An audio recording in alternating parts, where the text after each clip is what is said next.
let's walk through this. So in the video clip, they compared cheetah with cars in terms of how fast they accelerate.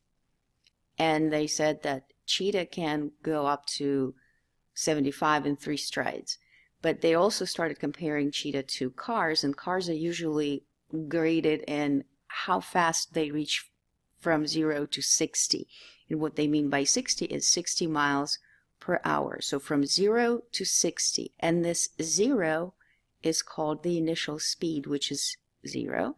And then 60 miles per hour is the final speed.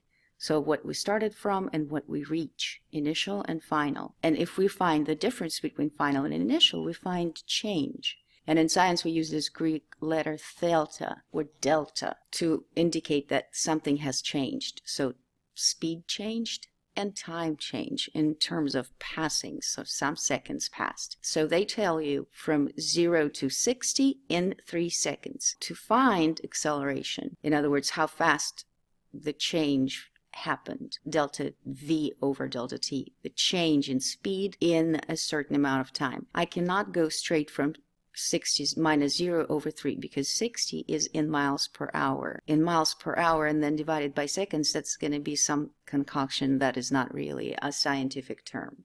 So what we have to do, we have to convert 60 miles per hour to meters per second. And it's going to take a few steps.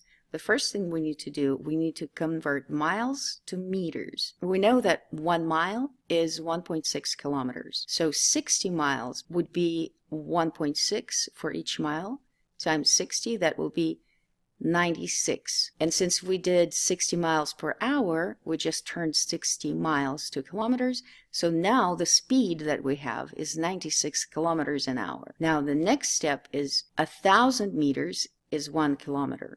Because kilo stands for 10 to the third or 1,000. 1 times 1,000. But we have 96, so we need 96 times 1,000. So look here, 96 times 1,000, so 96 with 3 zeros. And then we are going ultimately for meters per second, not per hour. There are 3,600 seconds in an hour because each minute is 60 seconds and there are 60 minutes in an hour. So 60 times 60 is 3,600. So 3,600 goes in the place of 1 hour. So again, steps from 60 miles per hour, from 60 to 96 kilometers, and then from 96 kilometers to 96,000 meters. And with hours per hour, instead of hour, we're using seconds, so there will be 3,600 seconds. So that gives us 27. 27 for speed in meters per second. And now finally we can use this formula. I can put the speed in meters per seconds and then the time in seconds and everything will fall into place. Final, we said it goes to 27 meters per second, starts from 0. It takes place in 3 seconds, so over 3.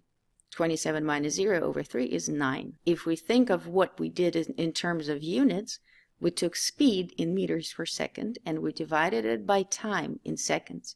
So it's meters per second over another second. That's meters per second twice, so seconds squared. Our units are meters per second squared. Another example with a car.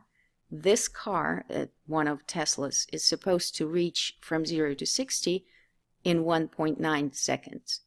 So already we know that 60 miles per hour is 27 meters per second. So I can go ahead and just use that. So again, when we're finding acceleration, we're finding how fast the speed changes in a certain amount of time. Our certain amount of time is 1.9 seconds. And our change in speed is from 0 to 60 miles per hour or from 0 to 27 meters per second. So 27 minus 0 over 1.9 is 14.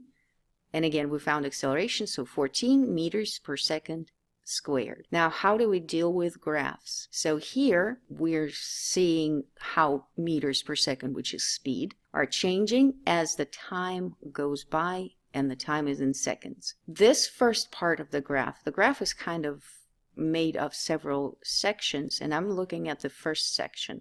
It's pretty steep, and I can see that my speed changed from somewhat like 5.4-ish to 9 point, let's say 8-ish. So from 5.4 to 9.8. Now, how long did it take? This looks about 0.9 seconds, and this is about 2.2-ish, maybe 2.4-ish. Well, let's say 2.2. So the change in speed from 5.4 to 9.8, and the change in time is from 0.9 to 2.2-ish, I think. 2.4. This is the formula, final minus initial, that's the change in speed, and that's the time that passed. Looking at the graph, I'm saying my final speed is 9.8. I started with 5.4. The time goes to 2.4 from 0.9, and that gives me 2.9. Acceleration 2 is right here. So what you need to notice is this acceleration is positive because you're going for higher speeds. And this acceleration is negative because your speed actually goes down. You started somewhere here and went all the way down. The time is about, from 8.3-ish to 9.2-ish, and speeds 11.1-ish, 12.2-ish, something like that. Notice that, again, we're going the final speed minus initial. Final is less than initial. This is final, 11.1, and that's initial, 12.2. So 11.1 minus 12.2, the time is positive, so that gives us a negative 1.2 meters per second squared for acceleration 2. And the last question, what is the average acceleration? All the way across. Now the thing is, when you say average in math, an average of 5 numbers, you add all those 5 numbers and divide by 5. That's the average in math. The average acceleration here is not going to be found like that. Just like regular acceleration. You look at your very final speed and then your very initial speed. The final is 11.1. That's where we end, and this is our final speed. Our initial speed, where we started at the very beginning, was 5.4. And the entire time that passed, so from here, from this time, which was 0.9, to this time, which is 9.2. So you take the final speed of 11.1, subtract initial, which was 5.4, the final second, which was 9.2, starting at 0.9, so you throw these numbers in, and your average acceleration is 0.67. So looking at the graph, look at what your final speed is, look at what your initial speed is, what your final time is, and what your initial time is. Find the difference of both, and then divide them. And that will be your acceleration on average. And that's it.